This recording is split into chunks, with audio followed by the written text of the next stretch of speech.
Thank you. It's a great privilege to be here today. This is a community that's near and dear to my heart. When I think about the intersection of technology, public policy, governance, and civil service, there really is an awesome possibility that lives in this space. As you know, there's a great deal of public cynicism with governing institutions, not just in the federal level, but throughout our country. People interact with government and they don't feel like they're getting the same quality of service that they get when they interact with every other part of their life, whether it's transportation, entertainment, news, banking, etc. And as we look at this problem, one of the reasons why I'm optimistic that I think we can make a real difference is frankly the quality of the people that are working on this problem throughout the entire, both within the federal government as civil servants, and in the vendor community, and in the academic and nonprofit communities, and in the private sector as well. The people who, this is not a problem, I think, that finds people. I think this is an area where people find the problem in terms of developing the solution. And so you've all opted in, you've all stepped forward, you've all raised your hand to be a part of solving this problem. And that, again, just makes me very optimistic that I think we can make a difference. A lot of people focus on making progress legislatively, and I'll speak more to that in a few minutes.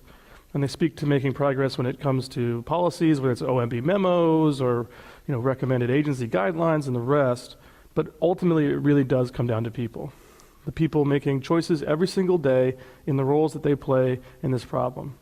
And I would challenge you to some degree, as I challenge myself, to think about every moment, every opportunity no matter how routine the meeting may seem, is an opportunity to drive real substantive change for the American people. We think about, it's easy to forget when you think about how the nature of what we do. Right? We some of us anyway, who work in the public space, we go into big stone buildings with big fancy names, and we work on, behind these big quotes of history, whether it's at the Department of Energy or NASA or CMS or anywhere else. But if you really step back for a second and think about the mission and the goal of each of these institutions and the people that comprise it have in their hands the hopes, the dreams, the aspirations, the fears of millions of people who count on them for something. And we have the opportunity, again, as that intersection between technology and public policy, to wow them, to do something transformative, to deliver quality services securely using the latest technology. And each of us, whether we're procurement officers or HR or policymakers or vendors, we all have a role to play in making that successful. So I would just challenge us all to really think about that in every meeting and every opportunity, no matter how mundane it may seem, ultimately is an opportunity to really drive progress against those goals. So stepping back, I'd like to talk a little bit about the Office of American Innovation, which is where I work, and what we're about and what we see as our role in this process. The office was set up by Mr. Kushner at the start of the administration, and we're a small team of people, mostly from outside of government, who are working to convene different stakeholders around these problems. This is a challenge that is going to outlast our tenure. It's a challenge that, by design, is going to outlast any one administration, because technology itself is always changing. Even if we could wave a magic wand and instantly solve every technology challenge that exists, 6 months later someone's going to come up with a new technology that reawakens that challenge. And so the only substantive way to solve this problem is to build structures, culture, and incentives collaboratively with all stakeholders that endures on an ongoing basis. And so we, again, in the Office of American Innovation, as it relates to this portfolio, view that as kickstarting the structure, kickstarting that culture, kickstarting those incentives as really our primary role. Ultimately, I think we can do that in a way that we'll be able to hand it off to the next crew so they can hand it off to the next crew and they can hand it off and so on, and continually make government a better place. The office, we have a very small team of people. So we're not seeking to build the sort of operational capability that you would have at the agencies. Again, we're really about convening people, bringing them together, and hopefully delivering the improvements that I've described. I'd like to give a brief update on some of the legislation that we've been moving recently, which I think is going to be relatively transformative, and some of you may have already seen. Yesterday, the Senate included the Modernizing Government Technology Act in the NDAA. So it's moving through the process. I would say it's cleared the most substantive hurdle that it had remaining, and now it's on the glide path to adoption. The reason why this is significant, again, talking about those incentives, is it's going to empower agencies to create working capital funds so that they are able to invest in modernization on an ongoing basis. I'd really like to highlight, given the venue today, the amazing bipartisan group of legislators that helped make this happen. Congressman Will Hurd of Texas, Senator Jerry Moran of Kansas, Senator Udall, Congressman Steny Hoyer. The list goes on. People came together below the headlines, behind the news, and just focused on doing good things for the country in a bipartisan way. And that, to me, again, is one of the unique things about this issue area that we can all take pride in. I can say when I was on Capitol Hill during the Obama administration, I worked very closely with people that were in the administration where we agreed on these issue areas. People like Todd Park, I hate to name check them because now I'm going to get in trouble, but and others. And we were able to make real progress. And I think that's the spirit with which we want to continue in this administration. And I've been very heartened by the fact that, we've been in meetings with people who have disagreements and they've said, but this is something that we can agree on and do good work for the country. If that's the spirit that we can build around this, then we can really make a difference for those millions of people who are counting on those quality services. And ultimately, we can restore a little bit of their faith in our nation's governing institutions writ large. That's really all I had to say today. I know you guys already know all this as people who've raised your hands, who've leaned in, who've chosen to attend forums like this one. So I just want to say I'm grateful that you've done so, and I would encourage you to do anything you can, every meeting, every day, to move that forward. I'd love to take questions. I don't know if we're going to go with the mics or with the pad, but I think there's mic stations, and I'm happy to take any questions that may be out there.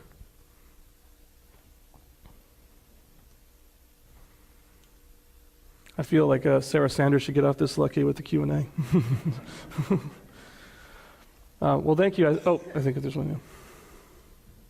And there may be, I think there's mics coming around, but maybe not. I don't know. Go ahead.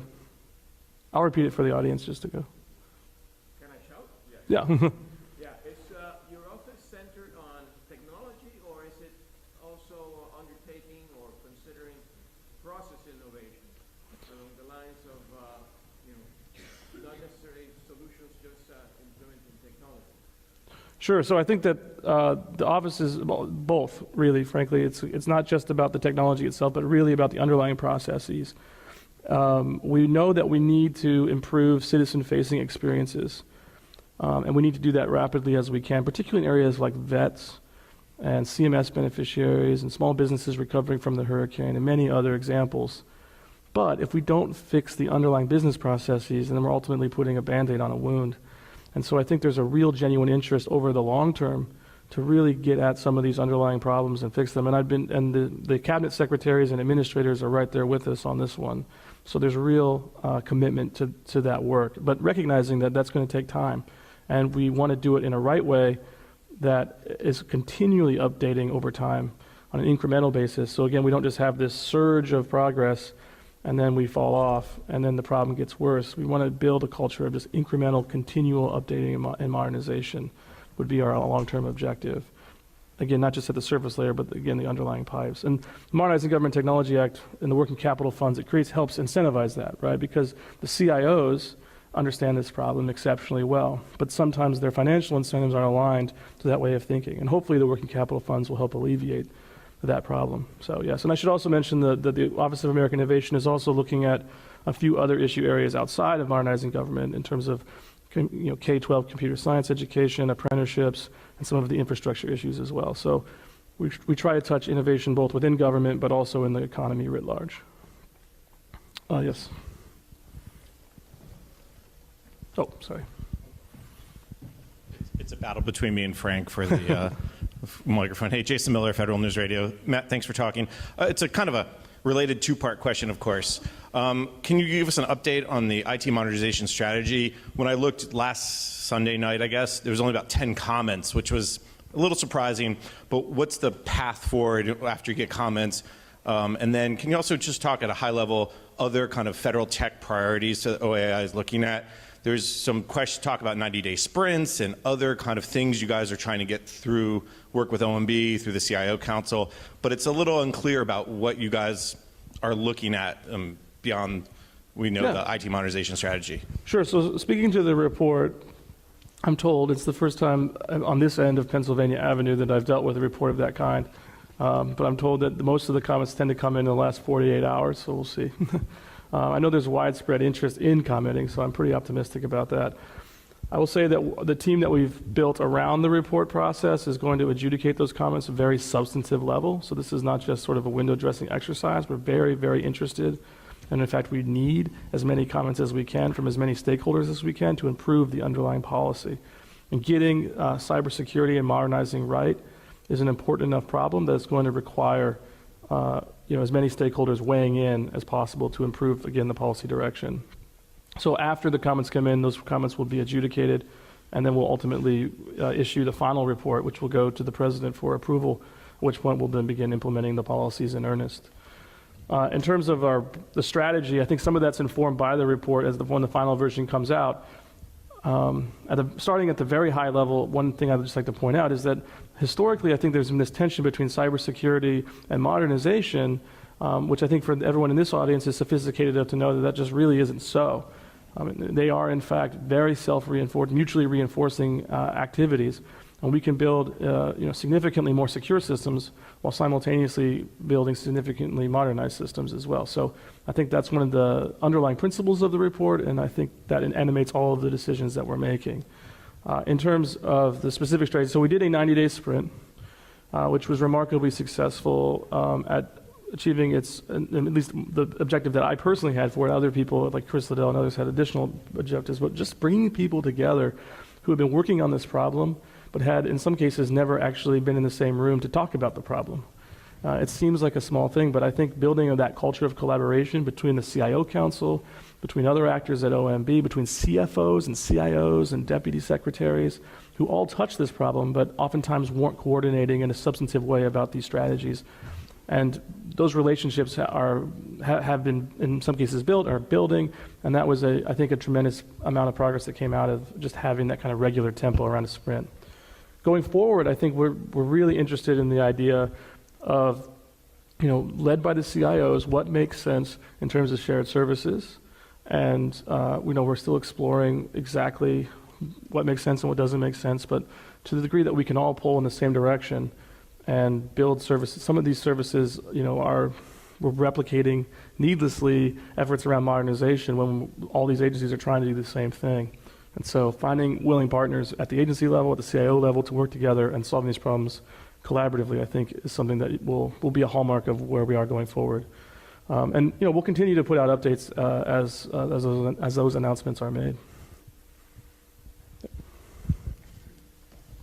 Thanks, Matt. So you talked about CIOs and the importance there of getting those folks with CFOs and others in the same room. I'm curious, I have sort of a two-part question like Jason had. Just one is that I think if you look at the CFO act agencies, so the big ones, there's a lot of those, almost half that are occupied by acting CIOs at the time. Is there a push from the administration to get permanent folks in those positions? Is there an impetus to do that? And then the second question is more or less, you mentioned the MGT last night. There's also customer experience legislation before the House and Senate that's also both bipartisan as MGT was, as you mentioned. Is this one of the, are these sort of core ideas one of the few really bipartisan things this administration can kind of build for? It seems like it is, and they both seem to have momentum going forward, but is that one of the, is there a big opportunity there in that Democrats and Republicans both agree that, we got to improve customer service in government because it just makes sense? Yeah, I think you're on your second point. It's absolutely correct that there is just a bipartisan culture around these issues. And frankly, saying it's bipartisan almost doesn't go far enough. It's like almost nonpartisan in the sense that people who have, speaking for the Hill, people who have wildly different ideas and perspectives and policies work together on this issue set and have historically.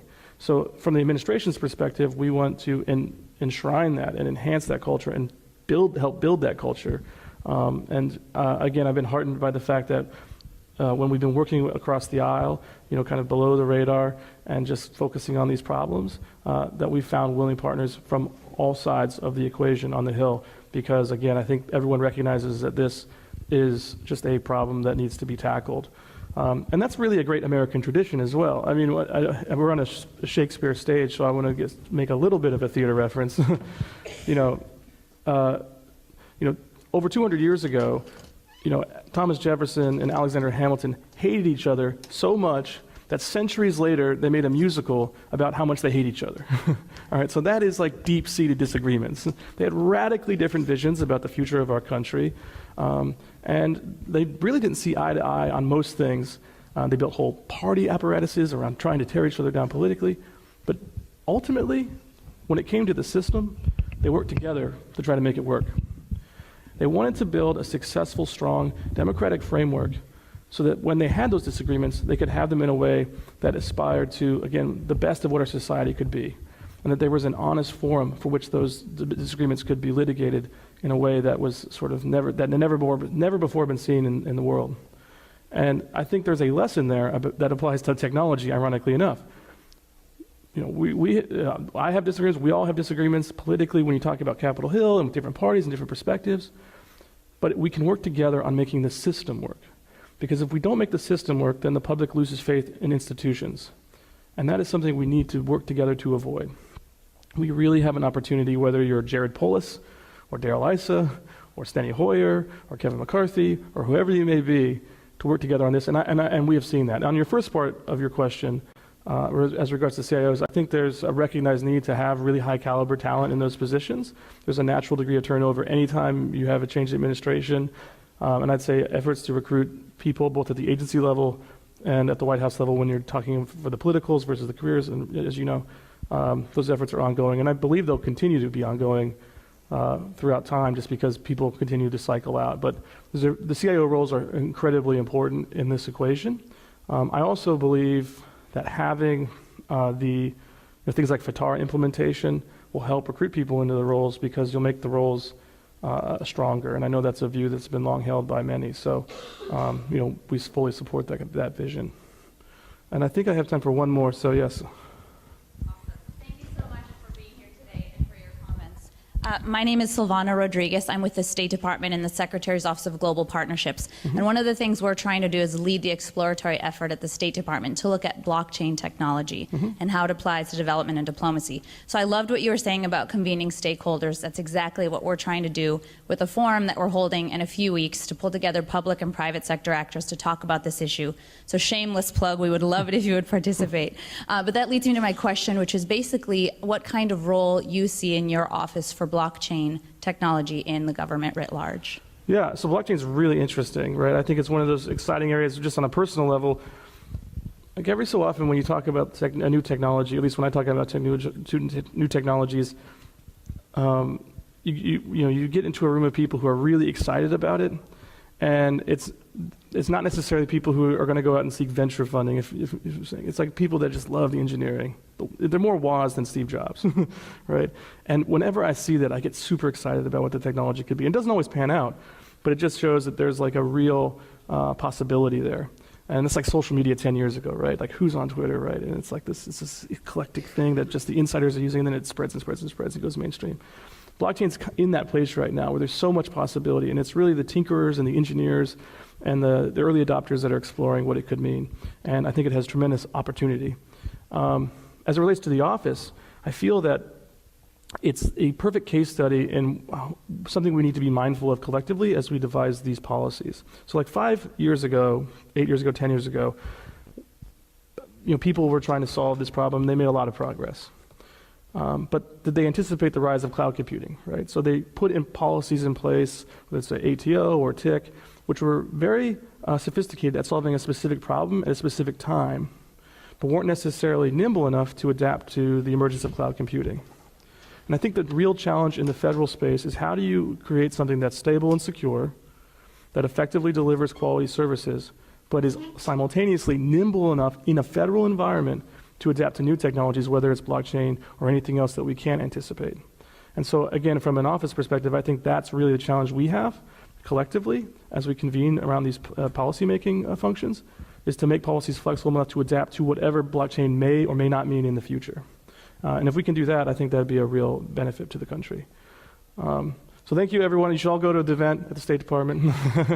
A real honor to be here. You guys do tremendous work collectively. It's an honor to be a part of this community, and thank you so much for your time.